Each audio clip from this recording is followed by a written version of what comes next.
The guest today on our podcast is Noah Martins, who is currently a chemical engineering student at BITS Pilani Goa campus. Noah has been running his own podcast for more than 2 years now, and he is the one who started Goa's first ever podcast back in 2019.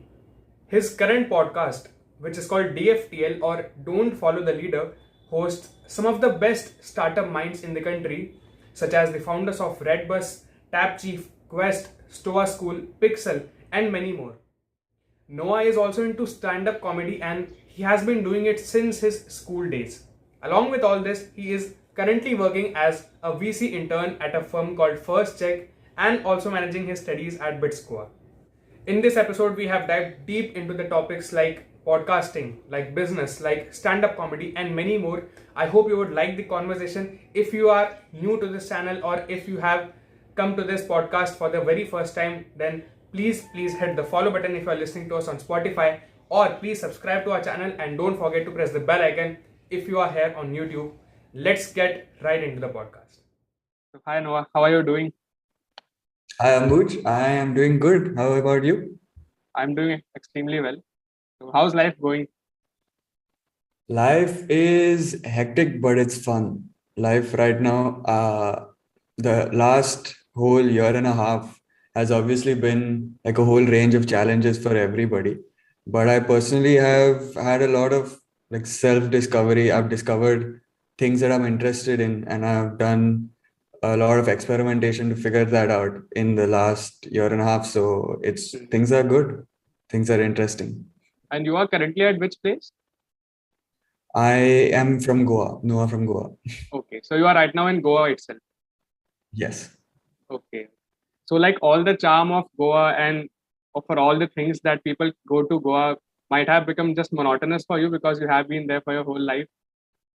It's not really. Honestly, I have friends who come to Goa and they're here for a year and then they tell me that they're tired of seeing beaches and stuff like that. I don't go to a beach to see it. I go to a beach to just be there for the experience, for listening to the sound of the waves. I sound kind of like extra philosophical, but that's what it really is. I can't get tired of Goa. I love Goa. Like Goa runs in my blood. I couldn't. So to answer your question, no, I don't think I'm tired of it. But it's not like I don't look at these things as tourist attractions. They're just a part of home. Right. That's so interesting because like I can totally relate with you because I'm also kind of person who likes to go to beaches and mountains just for the experience, not to click photos or not to just not to click photos. Exactly. Yeah. The people who go there to click photos are the people who will get tired of these places. Right. Absolutely. So Noah, let's start with like how was your childhood? So you have been raised and you have been schooled at Goa itself. So how was growing up at Goa? And would you like to mention any specific thing about your school days or any childhood memories that has really helped you in your podcasting? Okay. So I've, like you just mentioned, I've been studying in Goa all my life. School for me was a very interesting phase because so I went to a normal Goa board school. Okay. And I always felt like the syllabus wasn't challenging enough. So I spent my time doing other things in school. Like I discovered Stephen Hawking in the 8th or 9th standard, and I read like The Grand Design, Brief History of Time. I had this whole cosmology phase. I learned music. I started getting into speech writing and, like public speaking, performing in school. I started my first 2 businesses while I was in school. So being in a Goa board school really helped in that way because it gave me, I didn't require to pay so much attention to my academics to do well. Right. I just by default, I think most people who go to BITS or whatever, like, the most of the people you and I interact with on a normal basis have a similar story. So I spent my school just experimenting and having fun. So that was what childhood was like. What connected to podcasting is perhaps just like enjoying talking to interesting people. Okay, unlike a lot of people, I don't really have like a fixed, this is what I want to do with my life. I want to be an accountant. I want to be a this, that, whatever. I've sort of just figured out what I like based on my interests at the time and picked things that way. I don't know if that's the best way to live life, but it's working fine for me so far. And I feel like I've really found stuff that I genuinely enjoy by this method of discovery rather than just fixing some goal that I've heard is good and then working towards it, if that makes any sense. Got it, got it. So yeah, is that a very vague answer? I'm not sure how to. No, I think that's really good, and like this is really interesting because if you are happy with whatever you are doing, then I think there's no need to see what others are aiming for. So I think that's a Right. great way of looking at life as well. Also, I saw on your LinkedIn perhaps that you were, I think, the head boy of your school in your 12th standard or Yes. 11th standard. Yes. So did you, Yeah. was So there an ambition in your mind that I have to become that, or was it just random? the first day I walked into school, so in my school, the everybody wore blue shirts and gray pants. Okay, that was the uniform. But the head boy and the parliament members, they wore white shirts and black pants. Oh, Okay, and the head boy had four stripes on either shoulder to represent the four houses. Okay, and all the other cabinet members had less stripes. The moment I saw that uniform and I saw that dude, I was like, I need to be that. In fifth standard, my first day of school, and it's something that I actively work towards. I was monitor if my classroom for every year since fifth to that's amazing. ninth. I used to whatever carry books around. I went for competitions for the school. I did sports. So I did whatever I could to get that head boy position.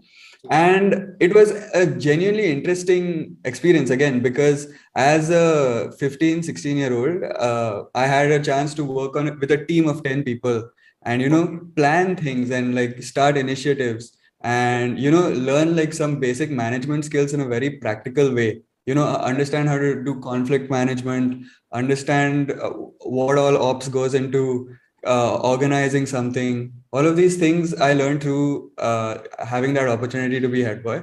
And also, it did help me a lot with my public speaking and just my speech writing, because as head boy, you just have the chance to talk at every event. Correct. And I didn't want to be the kind of guy who's just giving the boring speech where everybody just zones out. So I made my personal challenge to have as many people involved as possible, while I was Yeah. doing it. So yeah, so that's where my whole obsession with podcasting and stand-up comedy stems from, I guess, from that period and the people who I interacted with in that time. Okay. That's so cool, man. Also, you mentioned that you started two businesses during your school days. So I would love Yeah, to hear what yeah, were they. sure. Yeah, okay. So the first one was so there was a FET, okay, that was being organized as a fundraiser, and it was for the school on the school ground. Okay. And there were some stalls that the school was selling out to restaurants, as you do at normal feds. It was not for students. They were selling out to restaurants. They were proper food stalls. So me and a friend decided that, what, we had just read Steve Jobs, Becoming Steve Jobs by Brent Schneider. We are going to start our own business. So we decided we'll buy one stall for 7,000 rupees. Okay, we Oh, went to wow. the principal's office. We told him we want to buy one stall. He's like, what are you all talking about? You all are children. But then we bought the stall. Okay. And half the teachers that found out about it, like, made fun of us during classes. Just like, poking fun, like, oh, these guys, big businessman, this, that. Yeah. And then, but we were like adamant that we're going to do this right. Okay. So we picked the first stall in the line and we got a chef to work for us on a 30% commission. Oh, that's And wonderful. everybody, yeah, we hired two people. Everybody was wearing gloves. We had done proper our full on marketing through all of our friends before we joined. It started. The Fed opened at 4:30. On the first day at 7, we were sold out. Okay, Oh, we made some 25,000 in revenue that day. oh, that's And I phenomenal. hired eight more friends to work for us as salespeople. Oh, Okay, wow. just because there was so much demand. And half Yeah. my salespeople were eating half my inventory. But Okay. so there was this whole other set of issues to deal with. But yeah, so then the second day we came back, we had a little more information on we could buy more materials under, like based on how the previous day it went.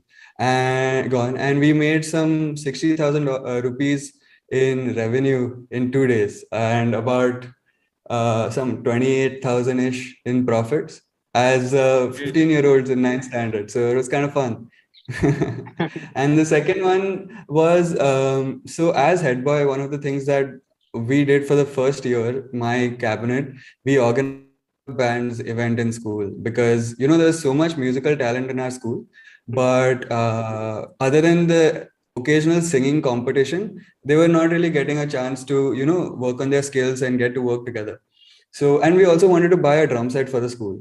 So we organized this battle of bands, and I just got a friend to record it. That was my first experience editing. The footage that my friend recorded on my tablet, I edited that thing, and then I sat with a friend outside the school gate for the on the PTA day, the parent teacher meeting day, whatever. And I made my friend hold a guitar, okay, and he was playing the guitar, and we were selling the CDs with this thing, and there was a laptop open playing the the whole movie that I'd made. And so yeah, that was also a very high margin, low, like I think it was around 20,000 we got in total on a 2,000 investment. So like just on the CDs. So it was pretty cool. Yeah. Like, this is fabulous, So yeah, man. that was Like, so what's tell that? me what led you to like start the business at so early age? Like, were you inspired only through the books that you read, as you mentioned, Steve Jobs, or was there any other influences? My parents are both small business owners.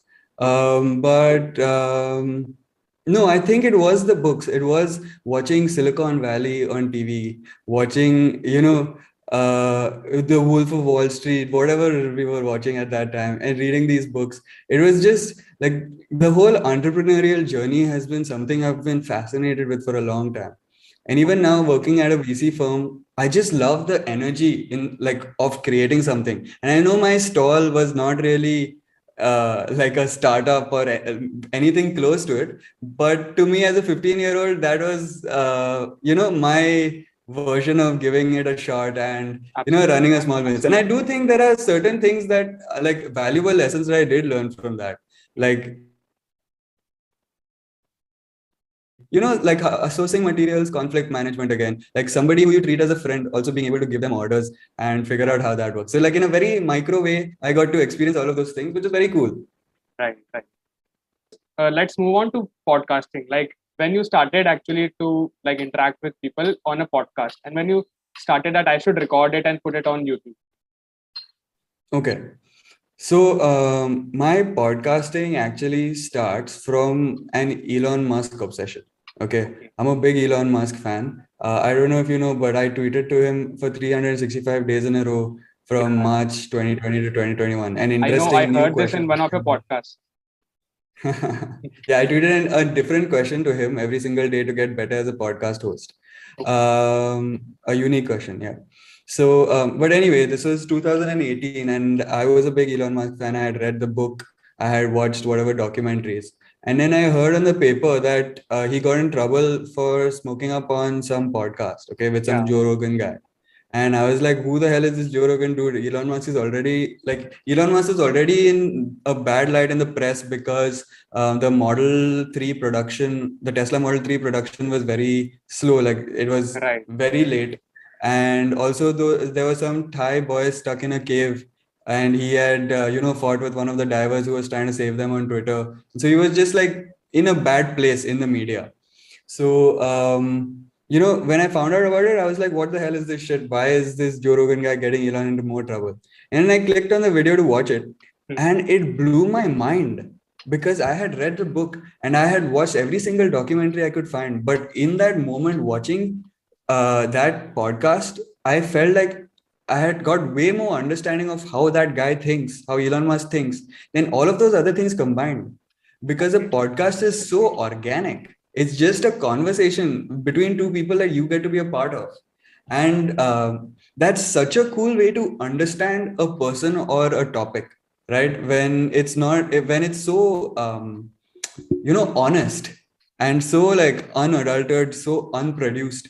So I fell in love with the medium. It was like I discovered a whole new medium. I couldn't even like this is a new thing for me. And then I really got into it. I started watching podcasts, and then it was like, I want to start a podcast eventually someday. I think I'm a curious person. I'm a fairly good public like speaker, so I think that this would be something I could do. And then fast forward like 6 months, I'm stuck in a college in Chennai for college counseling. Okay. Okay. So and I'm just sitting there, I'm waiting, and I got there at 12 p.m. and I had to wait there till 12 a.m. Okay, Oh, because they called 10,000 people on the same day. Okay, you probably know what college, yeah. but anyways. So yeah, so then at by 8 p.m. I was just frustrated and I was like, you know what? Screw it. I'm starting this podcast. So Mhm. I DM'd this guy who's a Goan rapper. Okay, he's doing really well right now. At the time he was much smaller. He had some 1,500, 600 followers on Instagram. His name is Sumayoki. And I DM'd him saying, hey, I want to start this podcast thing. Would you be my first guest? And he was like, yeah, dude, let's do it. And I was just going to record it on my phone or something. Mhm. But then my friends were like, dude, if you're doing this, do it properly. Because at the time, nobody else in Goa had a podcast. Like nobody in Goa knew what a podcast was. Oh, Okay. wow. And so like we were introducing the medium to the state, the two of Right. us, me and him as the guest. So I got some friends who were recording artists and I asked them, hey, please, can I borrow your mic? One of them was like, yeah, sure, but I want to be in the room. I want to see what y'all are doing. So we borrowed like mics and we borrowed cameras. There were a few lakhs of equipment in the room, but I'd paid for nothing, and then we did that podcast and it got like 30,000 streams across platforms, which is very That's good amazing. numbers Yeah. for me. Yeah, especially for a first episode. Right. And so, yeah, so that's how I got started with my podcast. And that was a Goa related podcast. And then once I came to Bits, I wanted to do something more, like I wanted to start a Bits podcast with my friends, like whether we'd be talking about bits to Bitsians, alumni, stuff like that. And then we had this event called BGM, which is Bitsa Global Meet. Happens once every 4 years. Every time it's in a different Bits campus. I think it's 4 years, 3 or 4 years. Yeah. And it just happened to be in the Goa campus that year, right? When I was in first year. And I was part of the alumni relations cell, which organizes these events, right? So for the 2 3 weeks before the event, I was a part of this cell. So we were like lifting tables, filling goodie bags, just doing donkey work, okay, for the event. And I thought this is what the event is going to be for me. But then I was sitting in the first session of the actual event. How it was there were seminars in the day and like entertainment events for the alumni in the evening. Okay, and there are alumni from all over the world that come for this event. Okay, from all over the country. Bits alumni from all 3 4 campuses come and whatever. Yeah. And the first session that we attended was one with 4 venture capitalists. Okay. And they were just discussing the VC space in India. And my friend is like, dude, we have to talk to these people. But I was like, what are we going to say to them? You and me are like first year students. Like, what value do we have to offer them and what will we ask them even?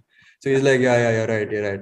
But then once the session was done, I was like, dude, we have to go talk to these people. So then we just walked towards the stage. There was one guy who separated from the rest. His name is Sanjay Nath. He's the founder of one of the co-founders of Bloom Ventures, which is a very cool VC firm in India.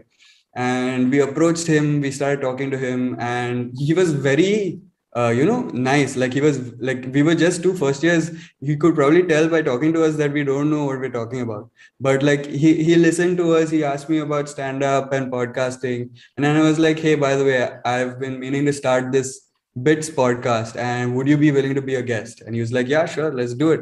And he introduced me to his friends who were around. And then we were just like mind blown because these are like Yeah. super high, super successful people Right. who were just eating in our canteen and roaming around our campus. Yeah.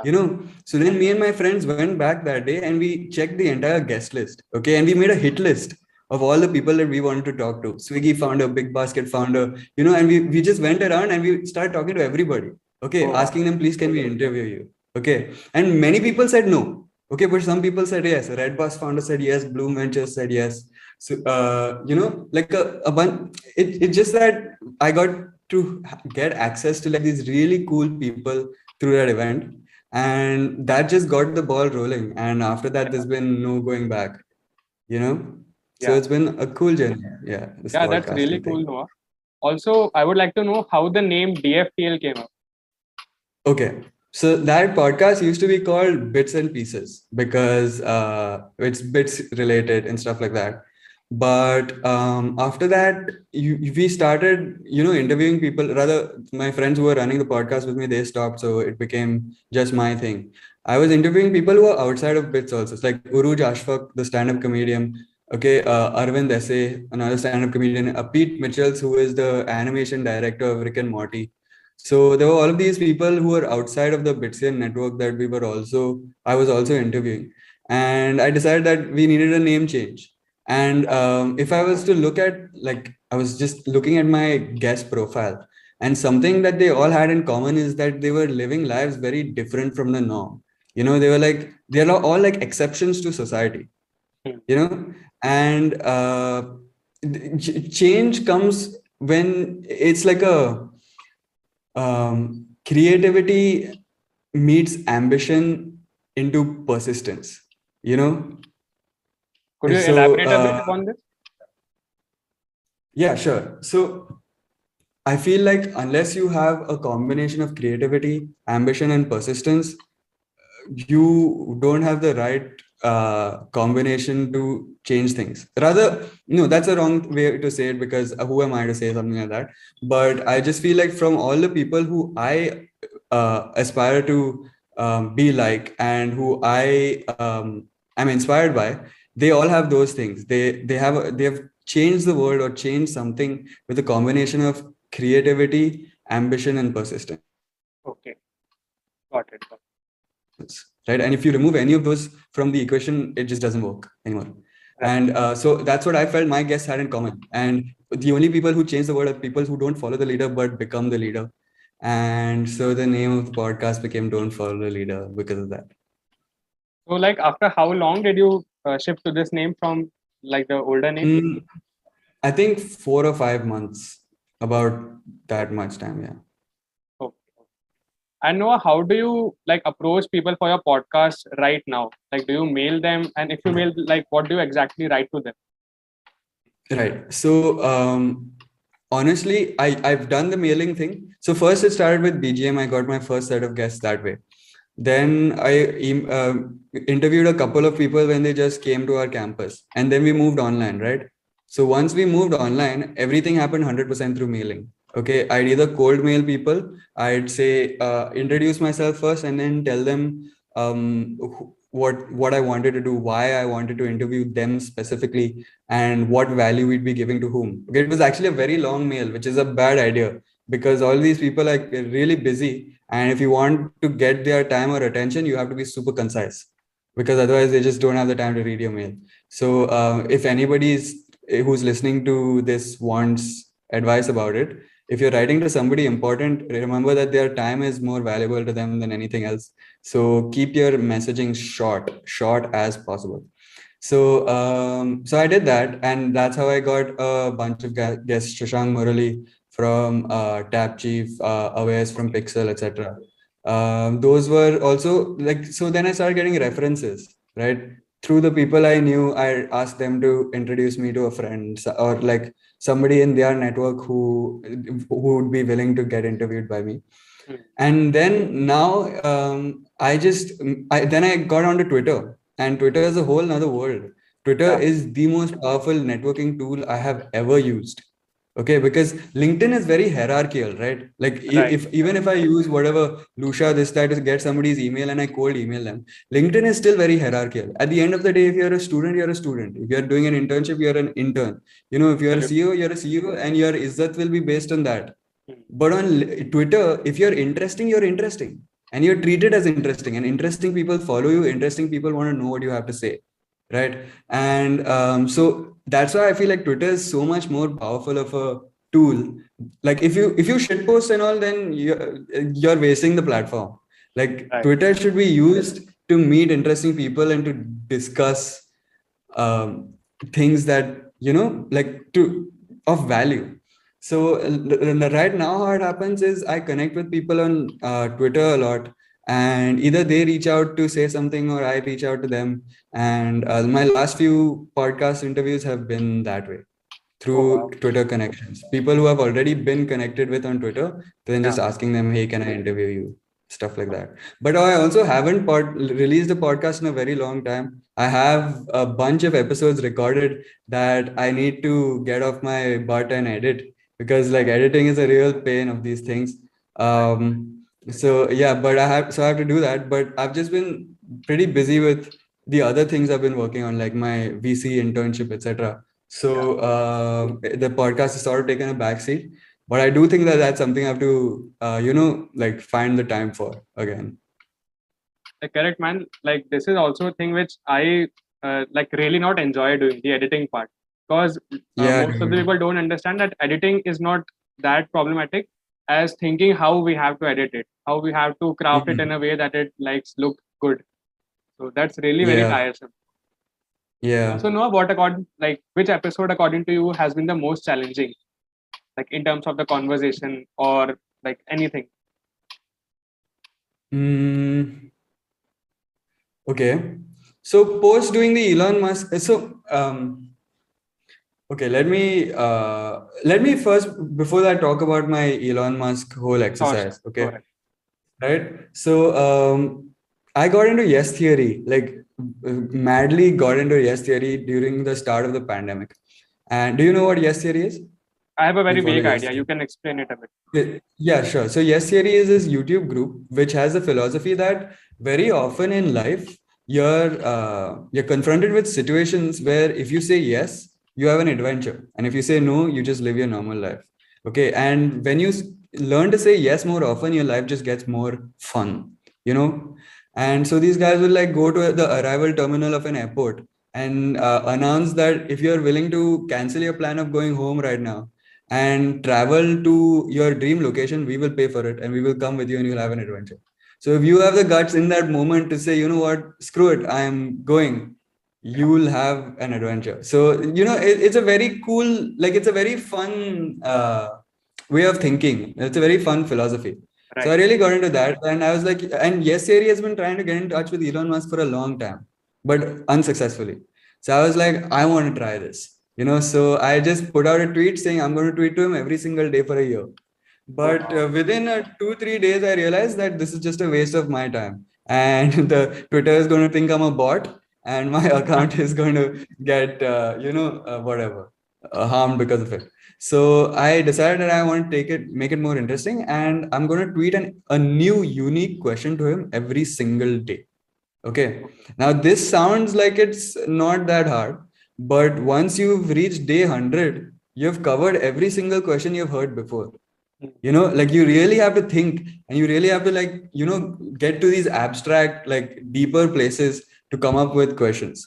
Yeah. And so there's two reasons I feel like attaching Elon Musk to it was important. Firstly, it's like a marketing thing. Right. If you were talking about Elon Musk, you'd be like, hey, there's that idiot who's tweeting to him also every day. It's just publicity for me. And the second is it attached some sort of stakes to the exercise, because Elon Musk is relatively active on Twitter, right? So if by chance he saw one of my tweets, that would be so cool, right? So my tweets all had to be good enough that if he saw them, he'd want to reply.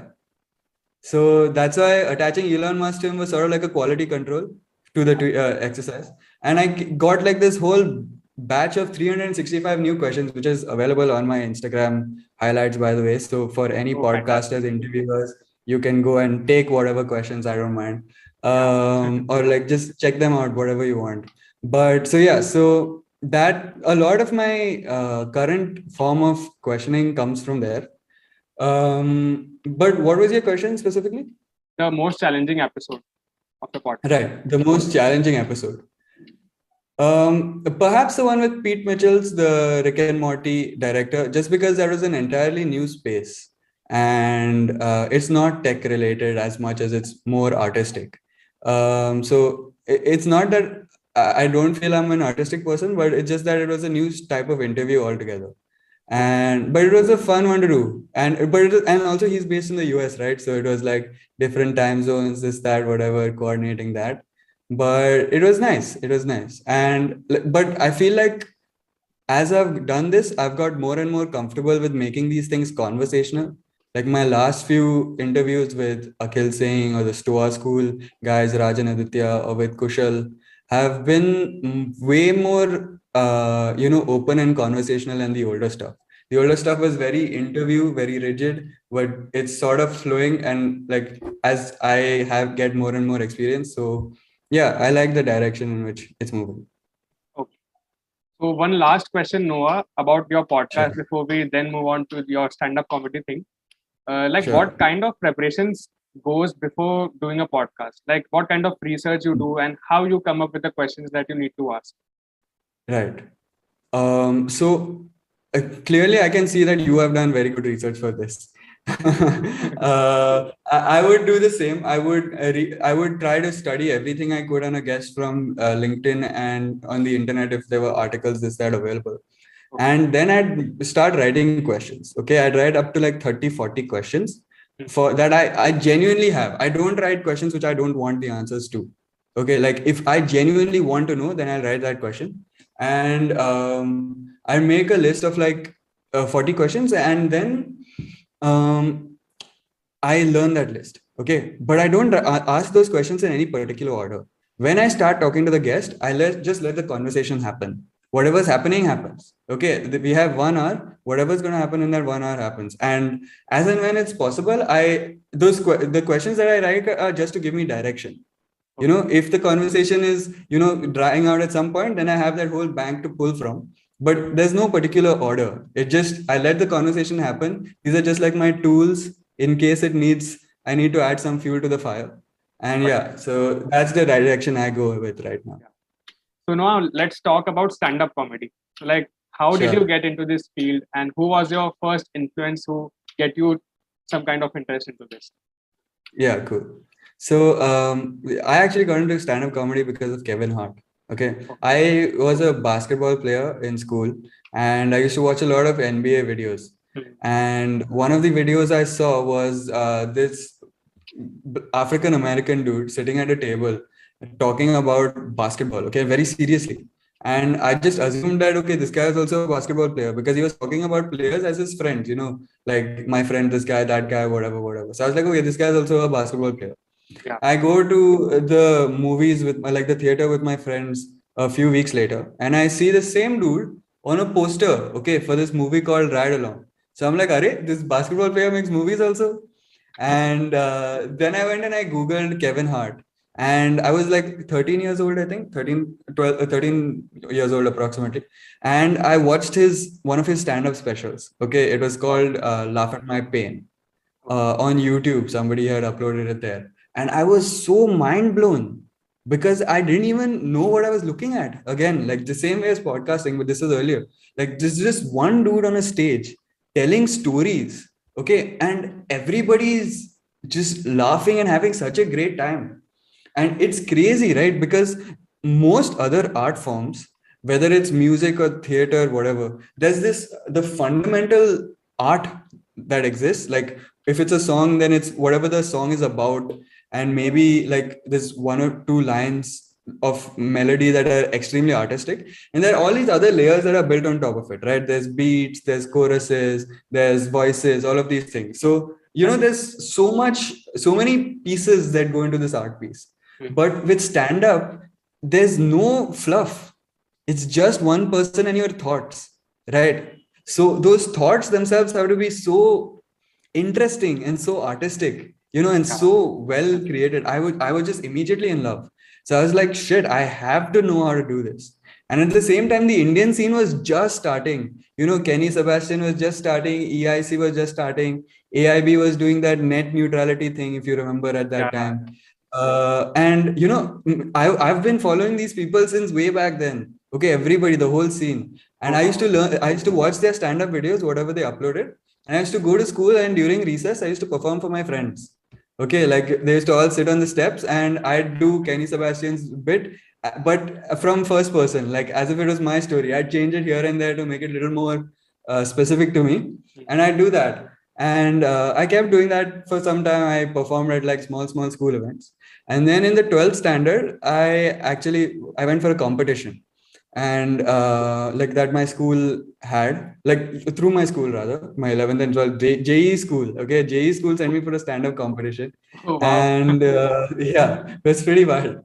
And at the time, I didn't have a smartphone. I got my first smartphone after I got into bits. Before that, I used a button phone. Okay. So yeah, so first girlfriend is that everything was through button phone texting.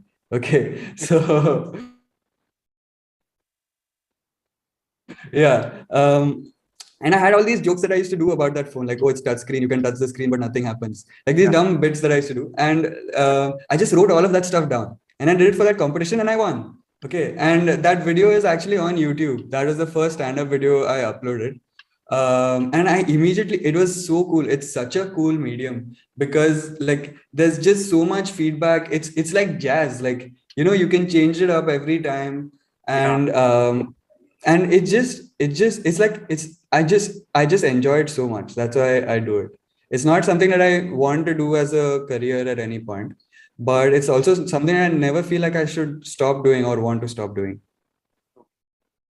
That's really cool, man. Like when you had just started with this stand-up thing, were there any fears or insecurities in your mind, like what the people will say if I fail, or any similar kind of things? Yeah. So if you think about it, right, if you think about what stand-up is, you're going on stage in front of strangers and trying to make them laugh for free. Okay. Because most shows, at least at my level, you don't get paid. Okay. So you're trying to make them laugh for free. And if you don't do well, whatever you're doing sounds like hate speech. Right. Okay. Like a stand-up comedy with no laughs in the background is hate speech. And to go up voluntarily and do that every time, knowing that you will fail, and if you fail, there's like extreme embarrassment. Like something has to flip in your head for you to want to put yourself through that pain, you know, through like going up, you know, failing and doing it. Because bombing is a absolute, like, it's a part of stand-up. Okay. Like failing on stage, like not getting a laugh, is just an accepted part of the process. And of course, in the start, I was like super conscious about it, but I did have stage experience from school, like the head boy times. I had stage presence, and I had got over a lot of like stage fright during that period. But of course, stand up is like it's very instant feedback, right? So you know on the spot whether you're doing well or not. It's not like a speech where you can be told later, hey, you did well, you didn't do well, or whatever, you know. And like you can tell live whether you're doing well or not. But so there's this. So I feel like something just flipped, and there's this thing called a spotlight effect. Okay, where which basically says that nobody is thinking about you as much as you think they are, and rather nobody is thinking about you as much as you are thinking about you. Okay, so even if you do badly, it doesn't matter. Like people are not going to be thinking about it in a little while. Like Ambuj, for example, if you have a pimple on your face, okay, and you're going out to meet your friends, you will be so conscious. You'll be in the mirror like, should I have a pimple, dude? This, that, whatever. But how many times do you notice a pimple on a friend? Like literally never, right? Does that mean your friends don't get pimples? No, it's just that you don't notice it and you don't care really, right? And that's the same for all of us. And so that's the, like, once I realized that, and once I got into that space, that okay, even if I fail on stage today, these people are going to be thinking about it now, but they're going to forget because there's just like too many things happening in everybody's lives, right? I'm not that important. That sort of gives you, once you've reached that phase, it gives you the opportunity to fail with no consequences forever. You know, like I know that no matter how badly I do on stage, it's fine. These people are going to forget. I'm going to get a new chance. You know, so once you can get yourself to that mental space, which I feel is important for performing arts and specifically stand up, you're going to be good. Then once you get there, then you have the chance to, you know, figure out how to get good at it once you're no longer afraid to do it. This is great, man. Like this is really inspirational as well as admirable for me, because like it's always a big challenge for me to push myself to a place where I know there's a big chance of failure. So this is really inspirational. Also, I would like to know what you can say as the 3 most important qualities that a stand-up comedian should have, and which is the most important for among those 3. Okay. One is persistence. Super important. Like because you're going to fail, you have to like have the thing to come back. Second is intelligence, because at the end of the day, it is an intelligent art form, right? Like there's a lot of philosophy involved. There's a lot of context and like research involved. If you do it well, at least, it's smart, and that's the kind of stand-up I love watching also. And third, I'd say is just being able to uh, deal with feedback and like change based on it. Okay, whether it's your act or in that moment, you know. So just off the top of my head, those are the three things that I feel are very important. And I honestly feel persistence is the most important one, because, you know, like those others, if you're persistent, even if those others aren't 100% on point, I feel you can still like find your niche and find an audience. So yeah, for stand up, and actually for almost anything, Right. persistence is the number one thing that matters. Yeah. Do you think in stand up or in any kind of public speaking thing, confidence plays a more important role or a more significant role than the actual content? It's basically the way the content is delivered is more important than the content. Do you think that? I don't think that it should be, but I think it is. You know, like even if you're saying something really intelligent and if you don't say it the right way, you're not going to have the right effect. So that's just a truth that yes, the way you carry yourself and the way you talk decides how well you do. Yeah. Right. Okay, so Noah, it has been really wonderful talking to you. So one last question from my Likewise. side before you leave for your class, Sure. because like we Sure. have Sure. really extended the podcast. What are your future plans? Like to be very technical in asking, where do you see yourself in the next 5 or 10 years? Okay. Okay. So as far as stand up and podcasting goes, and don't plan on stopping to do either, but neither of those is also going to be my full-time thing ever, I think. Okay.